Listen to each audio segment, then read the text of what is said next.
អ្នករកស៊ីចាប់ផ្ដើមផុសផុលប្រកាសទិញស្រូវពីកសិករដើម្បីជួយដោះស្រាយបញ្ហាស្រូវធ្លាក់ថ្លៃ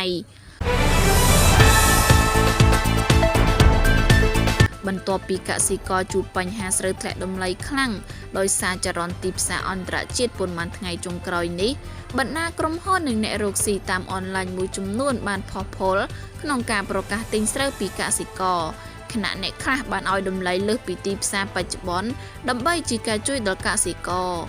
តាមរយៈបណ្ដាញសង្គម Facebook នៅថ្ងៃទី3ខែវិច្ឆិកានេះអ្នកអុកញ៉ាសួរវិរៈម្ចាស់ក្រុមហ៊ុនវិរៈប៊ុនថាំបានប្រកាសថានឹងប្រមូលទិញស្រូវពីកសិករប្រមាណ 30,000 តោនក្នុងតម្លៃ 950 រៀលក្នុង1គីឡូក្រាមដើម្បីចំណែកដោះស្រាយបញ្ហាទីផ្សារស្រូវនាពេលបច្ចុប្បន្ន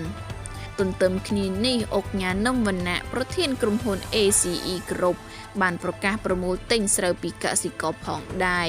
ដោយលោកស្រីមានគម្រោងទិញស្រូវ OM 54ដល់51និងស្រូវស្រងាយចំនួន100តោនក្នុងតម្លៃ1គីឡូ800រៀលសម្រាប់ស្រូវសើមនិងស្រូវស្ងួតក្នុងតម្លៃ 1000 រៀលក្នុង1គីឡូក្រាមសម្រាប់នៅវគ្គទី1ដើម្បីចូលរួមជួយកសិករខ្មែរការចូលរួមជួយទិញស្រូវនេះគឺលោកស្រីយកទៅចែកជូនបងប្អូនវីរៈកងទ័ពជួរមុខក្នុងម្នាក់ចំនួន25គីឡូក្រាមចំណែកលោកស្រីត្រីដាណាក៏ប្រកាសជួយទិញស្រូវកសិករក្នុងតម្លៃ800រៀលទៅ1000រៀលក្នុង1គីឡូក្រាមផងដែររីឯក្រុមហ៊ុនស្រាបៀរ Gensberg ដែលជាក្រុមហ៊ុនផលិតក្នុងស្រុកមួយបានប្រកាសពីគំនិតផ្ដួចផ្ដើមដ៏គួរឲ្យកោតសរសើរមួយដោយសម្រេចចិត្តទិញស្រូវពីកសិករខ្មែរក្នុងបរិមាណរហូតដល់100តោន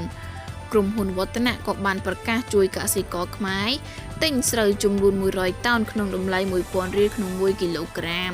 ក្រៅពីបណ្ដាក្រុមហ៊ុនអុកញ៉ានិងអ្នករកស៊ីតាមអនឡាញទាំងនេះក៏មានបុគ្គលផ្សេងទៀតប្រកាសជួយទិញស្រូវជាបន្តបន្ទាប់ផងដែរ